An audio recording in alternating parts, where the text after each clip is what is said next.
Hi, good morning. Welcome to Kotak Securities Weekly Fundamental Podcast. I'm your host Rini Mehta.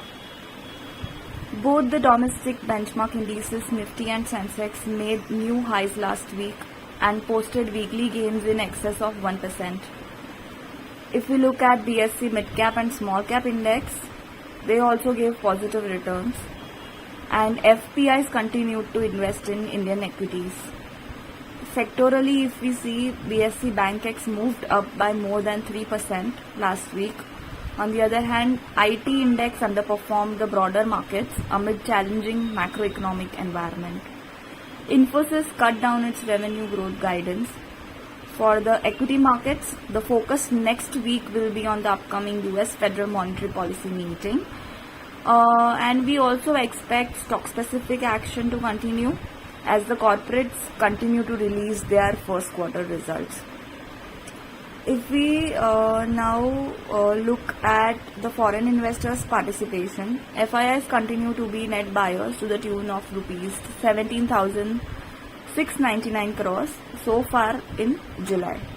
FPI flows so far in July were mixed for emerging markets, except for Taiwan and Thailand. All other emerging markets witnessed an inflow. FIIs, so overall FII flows are expected to remain volatile given the concerns about inflation. Now coming to the stock ideas for the week. First I'll give a result update on HUL, Hindustan Unilever.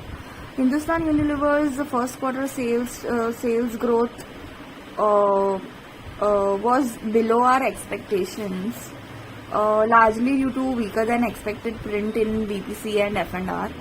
The near-term outlook is muted in view of the timing mismatch between one is price cuts and associated volume growth recovery, and second is increase in A&P spends and gross margins recovery. Now A&P spends are function of competitive intensity. So management's commentary on rural was mixed given the weather-related risks. So we expect back-ended improvement in operating performance in FY24.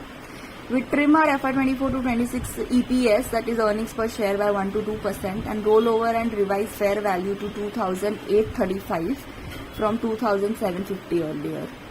Lastly, our pick of the week is ICICI Prudential Life. ICICI Prudential Life reported a 7% decline in value of new business, owing to a 4% decline in annual premium equivalent and almost flat margins. According to management, a lower share of non-par in the non-linked business was the key reason.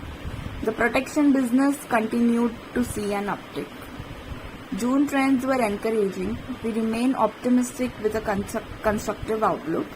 A confluence of multiple channels, products and lower share of the parent bank are levers. Despite the run-up, valuations are not very demanding. So we retain a buy with a fair value target of Rs675 on the stock. So guys, that's all for today. See you again next week. Thank you and signing off.